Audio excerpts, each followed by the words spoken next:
नमस्कार। भगवान राम की कहानी तो हम सब जानते हैं, है ना? पर क्या हो अगर उस जानी पहचानी कहानी का एक और छिपा हुआ पहलू भी हो? आज हम राम की दिव्य कथा को एक बिल्कुल नए और हाँ, थोड़े विवादास्पद नजरिए से देखने जा रहे हैं। बचपन से ही हम सब सुनते आए हैं कि भगवान राम तो मर्यादा पुरुषोत्तम है, विष्णु के 7वें अवतार, धर्म और कर्तव्य की जीती जागती मिसाल। मतलब उनकी कहानी हमेशा से ही हम सब के लिए एक प्रेरणा रही है। लेकिन क्या हो अगर उनके संघर्ष, उनकी चुनौतियां एक बिल्कुल अलग ही कहानी बयां करती हों? आज हम एक ऐसे ही सोर्स की मदद से इस सवाल की तह तक जाएंगे। एक ऐसा सोर्स जो हमारी पारंपरिक सोच को चुनौती देता है। जी हाँ, हम एक ऐसे स्रोत का विश्लेषण करने वाले हैं जो राम को एक दिव्य शक्ति की तरह नहीं बल्कि एक ऐसे इंसान की तरह देखता है जो मुश्किलों से, कमजोरियों से घिरा हुआ था। और यकीन मानिए, ये नजरिया हमारी सुनी सुनाई कहानियों से एकदम अलग है। तो चलिए इस रहस्य की परतें खोलना शुरू करते हैं। इस सोर्स का जो तर्क है वो एक बहुत ही दिलचस्प पहेली से शुरू होता है, जिसे 4 राम की पहेली कहा गया है। इस सोर्स के सूक्ष्म वेद का ये श्लोक एक बड़ी चौंकाने वाली बात सामने रखता है। ये कहता है कि दुनिया में एक नहीं बल्कि 4 तरह के राम हैं। एक तो दशरथ के बेटे, दूसरे वो जो हर जीव के अंदर हैं, तीसरे जो पूरे ब्रह्मांड में फैले हैं, और चौथे वो जो इन सबसे भी परे, इन सबसे अलग हैं। और यहीं से इस सोर्स की सबसे बड़ी और मुख्य बात सामने आती है, आदि राम का कॉन्सेप्ट। इस व्याख्या के मुताबिक यही आदि राम असली परमेश्वर हैं, जो अयोध्या के राजकुमार राम से बिल्कुल अलग और कहीं ज्यादा शक्तिशाली हैं। इस एक फर्क को समझना इस पूरे विश्लेषण के लिए बहुत जरूरी है। तो सवाल ये है कि ये सोर्स अपने इतने बड़े दावों के लिए सबूत क्या देता है? आइए अब राम के जीवन की उन घटनाओं पर गौर करते हैं जो इस सोर्स के मुताबिक उनकी मानवीय कमजोरियों और उनके संघर्षों को दिखाती हैं।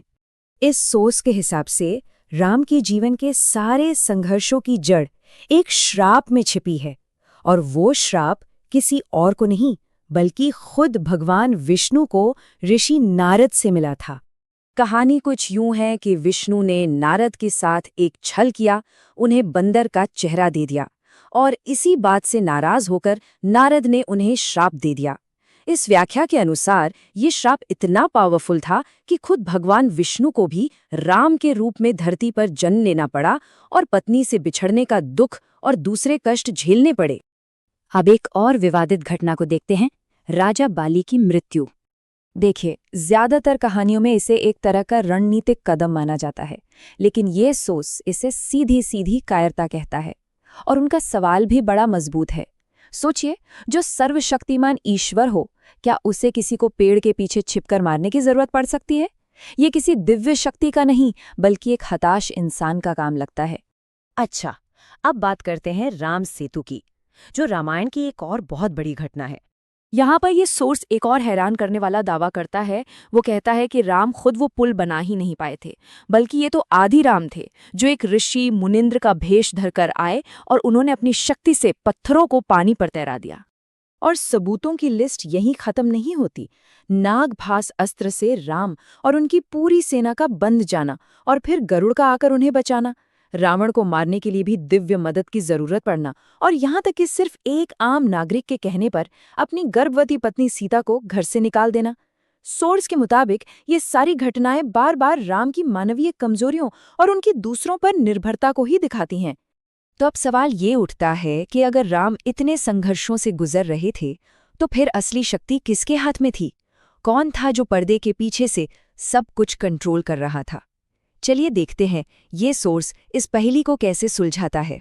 ये सोर्स हमें एक बहुत ही शक्तिशाली हस्ती से मिलवाता है, जिसका नाम है ब्रह्मकाल।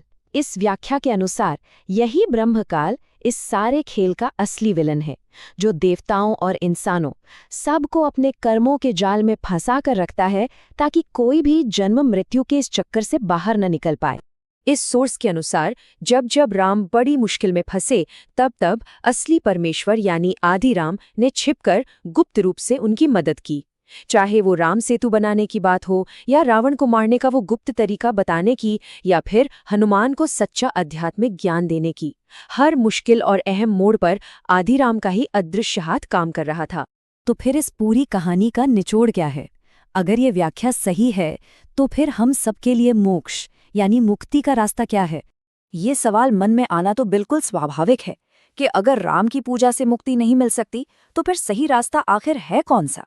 तो ये सोर्स मुक्ति के लिए 4 स्टेप वाला रास्ता बताता है। पहला, ये स्वीकार करना कि ब्रह्मा, विष्णु, शिव ये सभी देवता भी कर्म के बंधन में हैं। दूसरा, इनकी पूजा छोड़कर सिर्फ और सिर्फ सच्चे परमेश्वर आदि राम की भक्ति करना। तीसरा, ऐसा करने के लिए एक सच्चे गुरु जिन्हें वो तत्वदर्शी संत कहते हैं उनकी शरण में जाना। और चौथा और आखिरी, उस संत से मिले मोक्ष मंत्रों का जाप करना। और आखिर में ये सोर्स इस बहुत ही प्रसिद्ध दोहे को एक नया मतलब देता है। यहाँ राम नाम का अर्थ दशरथ के बेटे राम से नहीं बल्कि उस परम शक्ति आदि राम से है। मतलब ये एक तरह की चेतावनी है कि इस सच्चे ज्ञान को पाने का मौका हाथ से मत जाने दो।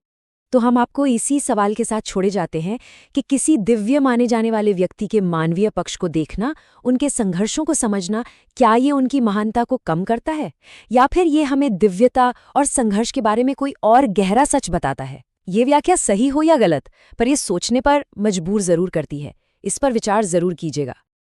अगर आपको ऐसे वीडियो पसंद आते हैं तो नेक्सोरा चैनल को सब्सक्राइब और फॉलो करना मत भूलिए।